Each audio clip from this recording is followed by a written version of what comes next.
Dear students, we work MLT 4th സെമ്മിലെ biochemistry metabolism എന്ന് പറഞ്ഞ സബ്ജക്റ്റിലെ ലാസ്റ്റ് ചാപ്റ്ററിലെ ലാസ്റ്റ് പോർഷൻസ് ആണ് നമ്മൾ പറയുന്നത്. ഇൻഫെർട്ടിലിറ്റി പ്രൊഫൈൽ ടെസ്റ്റ് ആണ് ഈ ഒരു ഓഡിയോയിൽ പറയാനായിട്ട് പോകുന്നത്. ഇൻവെസ്റ്റിഗേഷൻ ഓഫ് മെയിൽ ഫെർട്ടിലിറ്റി എന്ന് പറഞ്ഞാൽ നമുക്കറിയാമല്ലോ, വന്ധ്യത എന്നുള്ളതാണ് ചെയ്യുന്നത്. എങ്ങനെ നമുക്ക് മെയിൽസിൻ്റെ ഇൻഫെർട്ടിലിറ്റിനെ നമുക്ക് ഇൻവെസ്റ്റിഗേറ്റ് ചെയ്യാം. അതിന് വേണ്ടിയിട്ട് ആദ്യം തന്നെ നമുക്ക് സെമൻ അനാലിസിസുകളാണ് നമ്മൾ ചെയ്യുന്നത്. അതിൽ നമുക്ക് ഫെർട്ടിലിറ്റി നമുക്ക് പരിശോധിക്കാനായിട്ട് സാധിക്കും. പിന്നെ റിപ്പീറ്റ് ആഫ്റ്റർ 6 വീക്സ്, നമ്മൾ ഒറ്റ തവണ മാത്രം നോക്കിയാൽ പോരാ, നമുക്ക് റിപ്പീറ്റായിട്ട് 6 ആഴ്ചകളിൽ നമുക്ക് എന്ത് നോക്കണം, ഇവരുടെ സെമൻ്റെ അനാലിസിസുകൾ ചെയ്യണം. അതുപോലെ അത് അബ്നോർമൽ ആണെങ്കിൽ നമ്മൾ LH, FSH, ടെസ്റ്റോസ്റ്റിറോൺ ടെസ്റ്റുകളും പ്രൊലാക്റ്റിൻ, തൈറോയ്ഡ് ഫംഗ്ഷൻ ടെസ്റ്റുകളും പിന്നെ അസോസ്പെർമിയ പ്രസൻ്റ് ആണോ എന്നുള്ള കാര്യങ്ങൾ. അസോസ്പെർമിയ എന്ന് പറഞ്ഞാൽ ഒരു സ്പെം പോലും അതിൽ കാണാനായിട്ട് പറ്റാത്ത അവസ്ഥയാണോ എന്നുള്ള കാര്യം നോക്കുക. അതുപോലെ തന്നെ സിസ്റ്റിക് ഫൈബ്രോസിസ് കാണുന്നുണ്ടോ, കാരിയോടൈപ്പിംഗ്, അതായത് എന്തെങ്കിലും ഇപ്പോൾ നമുക്ക് ക്ലിനിഫെൽറ്റർ സിൻഡ്രോം കണ്ടീഷനാണോ എന്നുള്ള കാര്യങ്ങൾ നമ്മൾ നോക്കുക. അതുപോലെ തന്നെ ടെസ്റ്റിക്കുലർ ബയോപ്സിക്കൊക്കെ നമുക്ക് കൊടുക്കാനായിട്ട് സാധിക്കും. ഇങ്ങനെയുള്ള കാര്യങ്ങളൊക്കെയാണ് മെയിൽസിന് ഇൻഫെർട്ടിലിറ്റി വന്നു കഴിഞ്ഞാൽ സാധാരണഗതിയിൽ നമ്മൾ ചെക്ക് ചെയ്യാറുള്ളത്.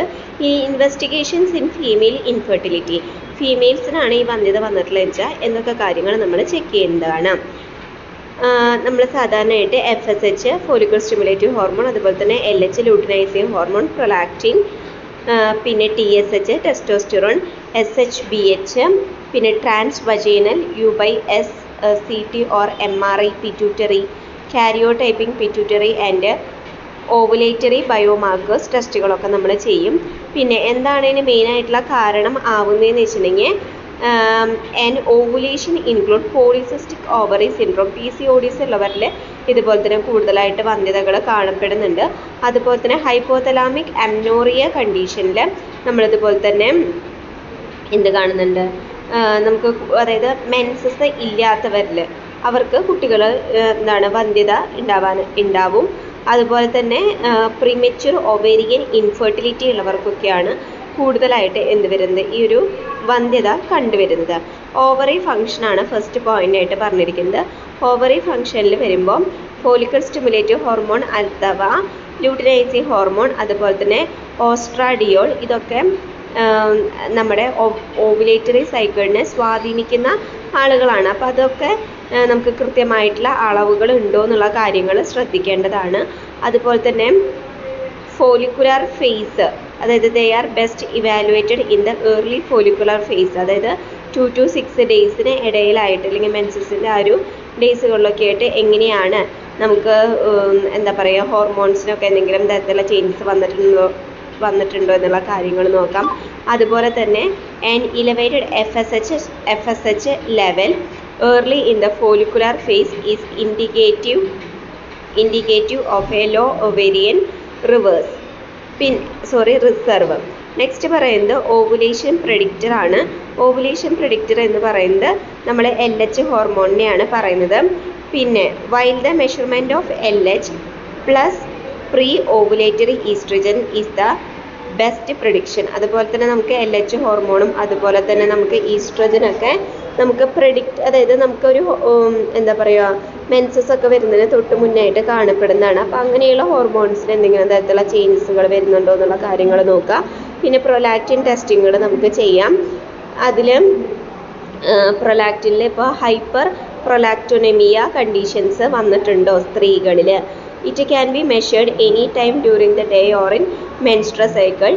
Consider a follow-up CT or MRI of pituitary.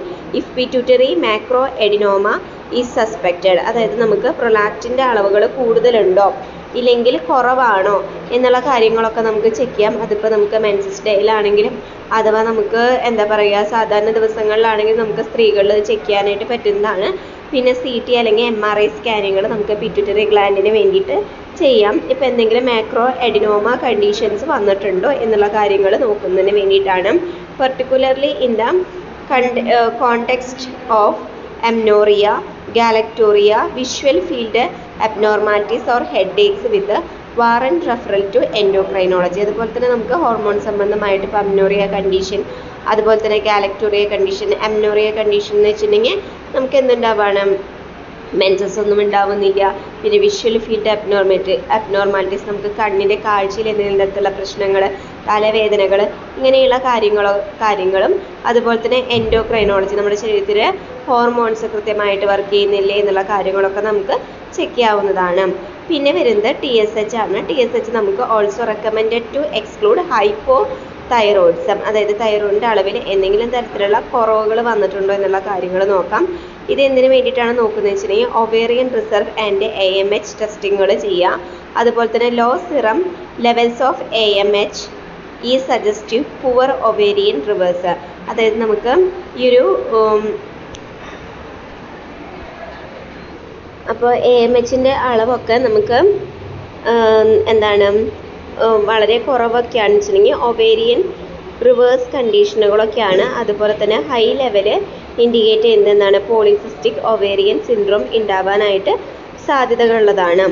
Next പറയുന്നത് പ്രൈമറി അമ്നോറിയ കണ്ടീഷനാണ്. പ്രൈമറി അമ്നോറിയ കണ്ടീഷൻ എന്ന് വെച്ചിട്ടുണ്ടെങ്കിൽ നമുക്ക് തുടക്കത്തിൽ നമുക്ക് പീരീഡ്സൊക്കെ മിസ്സായി പോകുന്ന കണ്ടീഷനാണ്. ഇതിൽ നമുക്ക് എന്താണ് after excluding pregnancy pituitary and ovarian hormone testing is warranted. അതായത് നമുക്ക് പ്രഗ്നൻസി ടെസ്റ്റുകൾ ചെയ്യുക, അതായത് പീരീഡ്സ് ഇപ്പോൾ നമുക്ക് വിവാഹം കഴിഞ്ഞവരാണെങ്കിൽ നമുക്ക് എന്താ പറയുക, 1-2 മാസങ്ങളിൽ നമുക്ക് ഇതുപോലെ തന്നെ പീരീഡ്സ് മിസ്സായി പോവുകയാണ് എന്ന് വെച്ചിട്ടുണ്ടെങ്കിൽ നമുക്ക് പ്രഗ്നൻസി ചെക്ക് ചെയ്യണം. അതുപോലെ തന്നെ പിറ്റ്യൂട്ടറി ആൻഡ് ഒവേറിയൻ ഹോർമോൺ ടെസ്റ്റിങ്ങുകൾ നമ്മൾ ചെയ്യേണ്ടതാണ്. അതുപോലെ തന്നെ karyotyping chromosomal genetic analysis should be performed in woman with ambiguous genitalia or evidence of primary ovarian insufficiency or clinical features suggestive of Turner syndrome. അതുപോലെ തന്നെ നമുക്ക് ക്രോമസോം ടെസ്റ്റുകൾ, അതുപോലെ തന്നെ ജനറ്റിക് അനാലിസിസുകൾ, ഇതൊക്കെ നമുക്ക് ചെയ്യാം. അതുപോലെ തന്നെ നമുക്ക് പേഷ്യൻസിന് എന്തെങ്കിലും തരത്തിലുള്ള ജനറ്റിക് ആയിട്ടുള്ള ഡിസോർഡേഴ്സ് ഉണ്ടോ എന്നുള്ള കാര്യങ്ങളൊക്കെ ഇവിടെ നമ്മൾ നോക്കുന്നതാണ്. ഇപ്പോൾ ടർണർ സിൻഡ്രോം പോലെ എന്തെങ്കിലും തരത്തിലുള്ള ഡിസോർഡേഴ്സ് ഉണ്ടോ എന്നുള്ള കാര്യങ്ങൾ നമ്മൾ ചെക്ക് ചെയ്യുന്നതാണ്. നെക്സ്റ്റ് പറയുന്നത് സെക്കൻഡറി അമ്നോറിയ കണ്ടീഷനാണ്.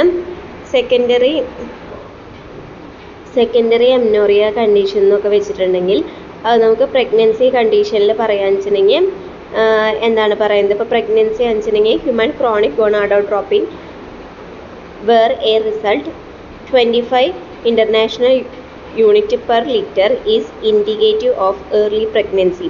അതായത് നമുക്ക് പ്രഗ്നൻസി ആണെന്ന് വെച്ചിട്ടുണ്ടെങ്കിൽ ഹ്യൂമൻ ക്രോണിക് ഗോണാഡോട്രോപ്പിനായിട്ടുള്ള HCGയുടെ അളവ് നമുക്ക് 25 ഇൻ്റർനാഷണൽ യൂണിറ്റ് പെർ ലിറ്ററിനേക്കാളും കൂടുതലായിട്ട് നമുക്ക് കാണാനായിട്ടുള്ള സാധ്യതകളുണ്ട്.